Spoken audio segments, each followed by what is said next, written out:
good to see everybody here once again. And just to remind me, raise your hand if you're a presenter. You're going to be the one on stage presenting. So both. Are you on the same team? Okay, both presenting. You're going to be presenting. Okay. Presenting over there. Okay, great. Okay. All right. So everybody's going to learn something today, but this really is going to be mostly about your delivery, mostly about your presence on stage, and tips on how to practice to make sure you get the most out of the content that y'all have been constructing this whole time. It's nothing without delivery. What's the difference between just a pitch in general and somebody just reading what your project's about? It's the delivery. It's you actually being on stage. I'll be candid, not to make y'all more nervous, but it really is the most important part about this whole thing. It's that. Right? Okay. It's you're actually giving life to the project. It's you. That's the difference. It can't be automated. It's that human connection. So today we're going to talk about, actually we're going to jump into the first activity. And this is something I do every year. So if you're a presenter, I want you to take this time, a couple minutes, maybe a minute, to think of your favorite trip or vacation or experience, and prepare to talk about it for 90 seconds, exactly 90 seconds actually. And if you, I don't see many coaches here, so if you're a coach or if you want to help out on this activity, please come up to me because I have some instructions for y'all. Yeah, yes, just come on up, don't be shy, we'll come over here. Hey, in the corner, so they can't hear us.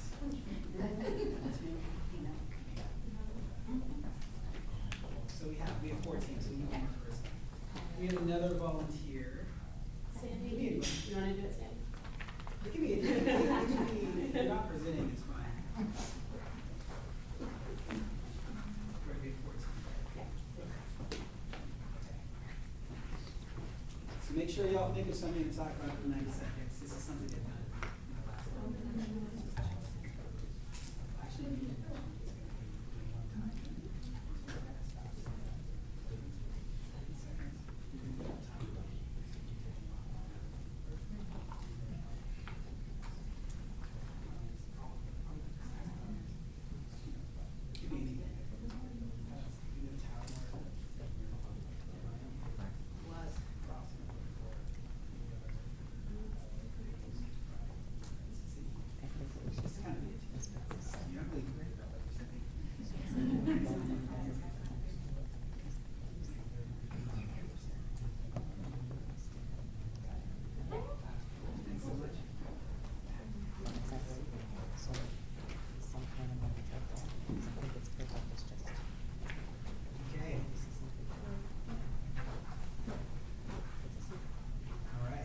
anybody going on any good trips recently? Well, good. You're about to share. And actually, last week I was in Washington, D.C., so talk about muggy and humid. But I went to the new Smithsonian, the African American History Museum, and it's absolutely fantastic. It's one of the best museums I've ever been to. So if y'all ever are in D.C., make sure you get passes for it. And, yeah. Okay, cool. So are y'all ready to speak? Okay, so further instructions for y'all is you're going to talk about your favorite trip or vacation or experience, and you're going to talk until you believe it's been 90 seconds. Okay, your coaches or your partners are going to time it. So you can just stop talking and say like, okay, I think it's done or whatever. Y'all ready for that? And then we'll just begin. So the partners, just let them know when you want them to begin. Okay. All right. Go for it.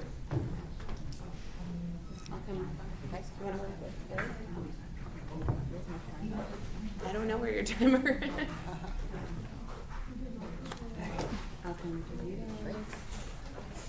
So we're talking, you're timing? Yep. So just tell me, and just tell me when you think 90 seconds is done talking. Trip. Okay. So my favorite trip was when I went to Bali for the first time. I had been invited by the government to come and evaluate transplant education in Singapore. And someone said you should go to Bali if you could because it's amazing and the whole thing. And I knew nothing about Bali. And they said, well, you can just trust us. We can show you somewhere free.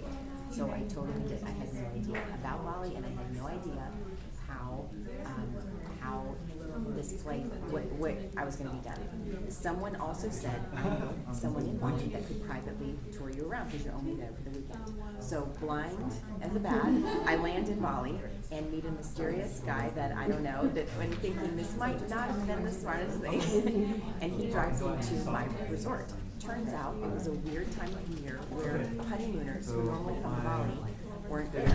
So I came in and they met me with 2 bottles of champagne and little tapas to welcome me on my honeymoon day, except that I was single on a work trip. So I laughed and I said, I'll take both of the champagnes, and I go down and there is a top floor of, a bedroom, there in the kitchen, there's a bottom floor of your private pool where you shower outside. I stayed in a honeymoon suite by myself for 3 days.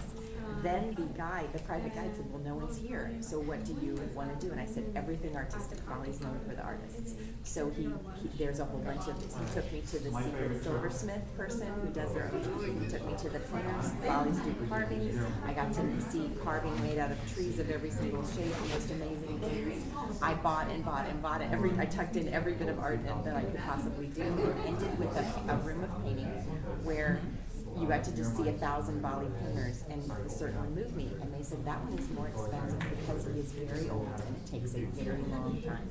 And I took this guy's, I bought this guy's particular painting of the Bali jungle, and it now hangs in my living room. That's my guess for 20 seconds.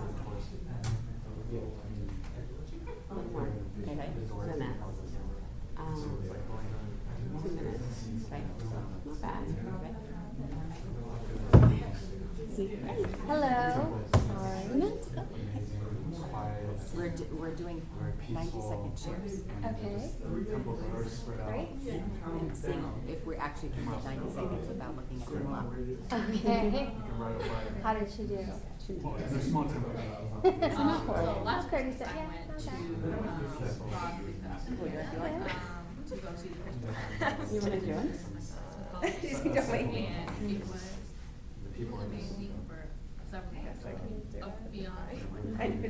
She's like, no, don't make me. If you want, or Sure. My favorite trip Oh. It was, oh wait, you were under Oh, okay. me by myself, one other girl, and we went to Luxembourg and rained the entire time we were there, but we were determined to still see it, so I just remember like being soaking wet, like walking around, it's really small. Okay, all right. The whole thing and see it, and then we stayed like 40 minutes outside of the city, kind of accidentally. Yeah, It's like yeah. a really small town where there were no restaurants, so we literally had dinner at someone's house. And they like No, but I lived in Asia like I'm from it Los was like a Angeles, but I lived in family Asia. style So restaurant worked in substitution, China. I guess. And it was like the best food during that trip. So it was one of those like bizarre things that you weren't expecting that Okay. I worried that it's a Okay. Okay, another 30 seconds. 60 seconds. you should, it's actually a minute and 6 seconds. But maybe she wants her life. So if you average it together, Together we you're were good. We can look it wrong. Oh. So there's snacks out in this around you if you want an amazing cheese platter. Like, Okay, so we're gonna wrap up now. All right, so who thinks they got the closest to stopping at 90 seconds? What was it over here? It was 88 seconds. Oh, that's very good. No, it was around 1 minute and 20 seconds. Great. Mine ended up being about 55 seconds. Okay. Really close, but I know I overtime, so like, You're happy with it, yeah? I And then over here? 2 minutes. 2 minutes, okay. Were you surprised that it was 2 minutes? I had no idea, would be honestly. So like, I didn't know what the answer was gonna be. It was, the question what, I can kind of feel like how many next things do you do? Do you know what I mean? Like, do you break into that, or do you break into that, or do you break into that? So I was trying to see, so I broke in one too many. One too many, you know what I mean? Like, Yeah. you can't start that next piece, Right. right? It breaks the time. Yeah. But even 2 minutes, 55 seconds, it's off, but it's not as, it's a reminder that we actually do have an internal clock, right? If we have a given time, somebody says you can't talk for this long, right? Y'all got 5 minutes on stage. So we do have an internal clock, and it's something that it can be honed, right? It can make much better. So now what we're going to do is I'm going to reveal what the coaches were secretly doing, judging you. No. Okay. So what I tasked them with doing was to actually count your word fillers, the buts, likes, even repetitious words, the ums, and also to keep track of your hand movements or some of your idiosyncratic movements, your hair, anything like that. Who thinks that they're the person? Which coach do you think that they have the most word fillers? Or who had more than 10? Okay, pretty good. Who had 5? Around 5. How many? We have 5. 5? 5? Yeah, take like Okay. 6. Oh, 6? Not 5. Okay, that's not bad. That's not bad. So first of all, what I want to say, get this right out there in front, is there's nothing wrong with word fillers. Okay, there's nothing wrong with word fillers. Anybody want to speak on the hand movements?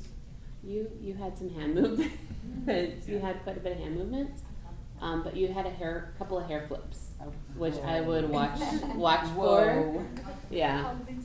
Who knew? Yeah. So with Kat, she has, I talk with my hands too, so I was noticing it a little bit more, but she does use her hand to make some points. So, Okay. yeah. Okay. So first of all, there's absolutely nothing wrong with word fillers and speaking with your hands. What you're actually doing is you're bringing your whole self to a conversation. It's a conversational style. Everybody, your voice, your unique voice is not just the tone, right, of your, going through your vocal cords. It's everything you actually bring to the conversation, which is how you use your hands, hair, all that stuff. There's absolutely nothing wrong with that in a conversation. There's nothing wrong with that. In fact, what you're actually doing is you're signaling to the person you're speaking with that you're comfortable and you're not guarded. So I don't want you to think that was the point of that. We're actually going to get to the direct point in a couple more slides. But I just wanted to warm us up with that and actually have that in mind. Okay. So what we're doing today is we're going to continue, I guess this is the bookend to the first presentation, the first workshop. We're going to learn about the last 2 principles of public speaking. The first one was the audience is the hero, right? They're the most important person in the public speaking and engagement. And the second one was you got to know your vision. And we're going to cover the next 2 in a second. And we're also going to learn how to practice effectively. It's probably the most important part of getting an outstanding pitch, is how you practice it and how often you practice it. So principle number 3 is to stay present. Stay aware. Stay present. Stay in the moment. Too often when we are publicly speaking, we're in a rush just to get to the end because of nervousness, and it's just something we feel we're obligated to do, so we just want to get through it. Right? So when you're doing that, you're actually not aware, you're not present. What are you aware of and what are you being present about? Pretty much everything that's going on. And a couple questions you can ask yourself or to keep in mind to remind yourselves of what presence actually is. What does that mean? One is, do you know what's happening while you're speaking? Like, what's happening? What's going on? What's happening with myself? So what am I doing when I'm speaking? With my hands, with my words, with my feet. I'm walking right now. I'm walking. Yeah, exactly, right? I'm not mindlessly doing this. It's intentional. And also what's going on around you. Don't be distracted by anything that's going on around you. Just be aware of it. So be present. Don't be too caught up in the next moment. Be now with your words. And the second way of really knowing whether you're being present or not is, are you connecting with what you're saying? Are you actually connecting with the words that you're saying, or are you so intent on just getting them out there to get on to the next word? Like, I just want to get to the next word, I just want to get to the 5 minutes so I can get off the stage. right? Or in whatever public speaking setting. So are you connecting with the words that you're saying? You know, sometimes we all go through it. Sometimes you can put yourself in a hypnotic state to where you finish speaking, you're like, what did I just say? Right? So that happens too. It happens. But it's important to stay present. That's going to, you staying present is actually going to help the audience stay present as well. At hand. I thought the exercise was interesting because it's not something you've practiced. And so I noticed with Ray that when he was trying to come up with a thought, he looked away and tried to pull that thought in, and then he would reconnect with me, and then when he was thinking about something else, he would look away. And so that's different than what you're doing here, which is the more you practice, the more comfortable you are, the more you know what's coming next, the more you're going to be engaged with the audience. Exactly. And you know, and that's probably the biggest, which really sets apart public speaking. Well, one, public speaking is whenever you're speaking and you think you have an audience, whatever setting that is. But also it's your presence. Like, how present do you feel? Because if you're in a regular conversation, of course you're present, but your goal is really just to connect with that person. You're sharing information. Like, there's no real power dynamic there, you know. And the word fillers and your hand movements and how you kind of pull down a thought, those are all unique to you, and you're signifying to the audience, to whoever's listening, the tone, like where you're at. It's kind of like if you're going to a setting and you're wearing a bathing suit, chances are you're at a beach or a swimming pool, right? Chances are that you're not in a board of directors meeting or a church, you know? So it's kind of like it's the words that you're using, it's really setting the tone where you're in. Really similar to everything that you're doing in that presentation and how you're dressing, right? So there's nothing wrong with word fillers, and there's nothing wrong with hand movements, flipping your hair, but you're setting the tone, and you got to make sure the tone matches the situation. And in pitch situations and business situations, word fillers are just not good. They're not great, you know. Or just mindless hand movements aren't really good either, right? So you really want to be intentional with those things. But I don't want you all to think that there's anything wrong with them, because usually when you have that in your mind, then that's when you actually start using them a lot more, and you get anxious about it. All right, so now we're going to get into the second activity. Now that we know what the principle is, right, of staying aware, so we're going to utilize that. And you know, there's no secret task I'm giving the coaches. I do want them to pay attention to that. But the difference here is I want you all to stand up. I want your listeners to stay seated, but I want the presenters to actually stand up. And I want you to be intentional about your movements. So here is actually want you to constantly move your feet, walk around, and constantly move your hands, okay? And as a bonus, I want you all to look around the room. So yeah, you're speaking to the persons in front of you, but I actually want you to imagine or as if you were on a stage and you're speaking to a lot of people, okay? So there's a couple things going on here that you gotta do. That's why I make sure you gotta pick your favorite piece of media, so you don't have to like pull from a lot of things. These are just some suggestions. Kill a Mockingbird. You can talk about why Game of Thrones has horrible ending. You know, anything. Anything I want to talk about. So I'll give you all. Oh, and lastly, actually, another thing as well. So as you're to anchor what you're about to speak about, think of a couple things that you want the audience to remember from what you're about to share. So just think of, you know, maybe it could be, you thought Game of Thrones had a horrible ending, and something else, just, and don't share that with the person listening. Just have it in your own mind, like what you want them to remember. So this, I'll give you all a minute to think about it. And once again, they're going to be timed, so the listeners time them for 90 seconds. And you're going to stop when you believe it's been 90 seconds. So, how you say Game of Thrones had a horrible ending? I'm not directly saying that. I'm just kind of illustrating. You can say that directly, but don't say, hey, the thing I want you to remember is this. You can say what you want them to remember, right? About the show. It could be like, it's your favorite show in the world. It could be the thing you want them to remember. Is that makes sense? More? Okay, cool. All right, so maybe another 30 seconds to think about it. And then just pair off with the listener again, and coaches once again, set the timer for 90 seconds. Speakers, just stop talking when you think it's the 90 seconds is done. And coaches, let them go on, right? After the 90 seconds.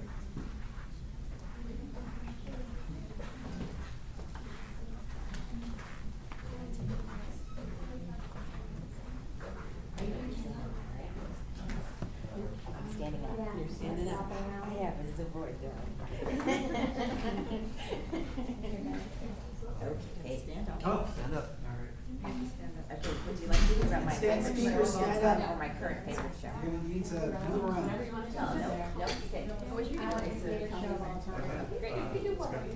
Whenever you're ready. So My favorite show of all time is Buffy the Vampire Slayer. And I watched this show when I was in grad school, and it was very difficult. And I felt alone and stupid as a graduate student. And Buffy, somebody who got a gift. She was one girl in all the world, and she had this gift, and she had to go kill vampires because nobody else could do it. And I felt I had to do this. So I took a personal connection with her because she's killing vampires and I'm trying to help the patients with organ donation. Well, Buffy couldn't do it alone. And the thing I love about the whole show is that the whole message was that she was the one in all the world. And that she needed an army. So what happened as the show progresses, she found different people who had different gifts. And they would bond with her, and so then she'd reveal she had a superpower, and then they'd go all be on this team. And then they became this team, and some of them were and some of them didn't. But the best part about the whole show at the end was that she was not enough to make a big difference and to kill the biggest worst thing. So she activated a magical spell, and everybody who was ever potentially going to be the one and only one all got the powers at the same time, and that's how the show ended. With everybody Over 14? like examples of that. Oh, okay. So, 90 would be, 76. yeah. Kind of in the back. I hope that. Yeah, and no, you're, I It's a really good not one. any else, right? So, that's nice emphatic gestures, but Prolific not language. like crazy abstract stuff. What were the 2 All points over you the took world. today?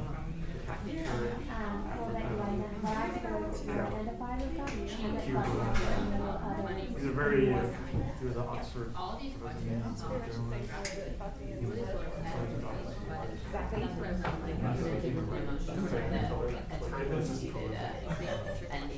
She died in the Yeah. season. They made a movie on I it. never saw that ending of it. I didn't realize that was Yeah. coming in. And then she came back to life. Her friends Michael Caine. revived her. She was actually That's in the journalist. They thought she was in how they revived her. So she was Okay, everyone, I think we need to wrap up. She was really sad that she couldn't come because she was supposed to have back to town. Like, Right. but then at the end, the coolest The thing book is they is activated much everyone. better. So everyone was helping to kill the bad guys. So you have this amazing scene. Just watch the last episode where Yeah, it looks like I where really all got these people going in there. turn into Buffy, book, turn into podcast, everybody. movie, It's or really TV cool. show. So they had the best ending. You want to, okay, so since you're standing, so one, the people who are listening, we'll start in the back. So the people who are listening, what do you think the 2 things that she wanted you to remember from her? Okay, well, she spoke about her favorite TV show, and what I remember from it, which I think she wanted me to remember from it, was that she really identified with the main character and with the main character's mission, and she felt that that was a metaphor for her life and her work. Great. How was that accurate? Wonderful. Great. Okay. And okay. So same over here. What was the time? How was she on the 90 seconds? Minute and 24 seconds. Great. Okay. No hair flips. No hair flip. No hair flips. Okay, Sandra. Yeah. Well, Ray was 76 seconds, but I may have prompted him because I looked at my watch and then he said, oh, I better stop. He told me about his favorite book, The Quiet American by Graham Greene, and how he really liked it, and it was, and how he's written other books, but this particular book was, about the Americans invading Vietnam, or after they invaded Vietnam, something like that. What did you want her to remember? That's about it. I guess the point with the story is about hubris and American foreign policy. Okay. It's a little deep. And I'm drugged. So, what do you believe she wanted you to remember about what she was speaking? That even though it was a cartoon, we had a very compelling storyline. Which cartoon, which movie? Ducktails. Oh, yeah. That's it. Okay. Was that what you wanted them to remember? Yes. That it compelling? And how, when did she, how close was she to 90 seconds? 107. Okay. How were you the first time? Really short. Really short. 45. 45. Okay, so you're a little closer. Okay, almost down here. So what did she remember? I mean, she definitely wanted, she was very clear with her 2 points, I think.